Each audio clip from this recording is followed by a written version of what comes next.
सर्वप्रथमे प्रथमाष्टमी अवसर में आपण मानक मोर शुभेच्छा और शुभकामना। आसतु जाना यही प्रथमाष्टमी पालन कर उद्देश्य। प्रथमाष्टमी मार्गशीर मास कृष्ण पक्ष अष्टमी तिथि पड़ुवर प्रथमाष्टमी कहुए। आई पर्व में घर में ज्येष्ठ संतान नुआ वस्त्र धारण कर पढ़ुआ होउथबारु पढ़ुआष्टमी बोली कहुए। साधारणतः घर में ज्येष्ठ संतान परिवार समस्त दायित्व भार बहन करुथबारु एवं पितृकूल और मातृकूलर वंशरक्षा दायित्व न्यस्त थिबारु एही दिन सेमानकु नुआ वस्त्र परिधान करी पूजार्चना करा जाय थाए। मामू घरु समस्त भार और नुआ वस्त्र आसे। ज्येष्ठ संतान को हलदी लगाई गाधोई दिया जाए और नुआ वस्त्र परिधान करी पूजार्चना करा जाए। पुरी श्रीमंदिर में यही पर्व बेस आडंबर सहकारे पालित हुए।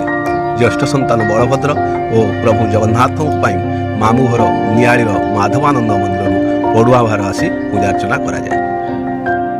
मो भिडियोटी आपण मानकु भल लागिथिले निश्चित भाव में लाइक शेयर और सब्सक्राइब करिवे।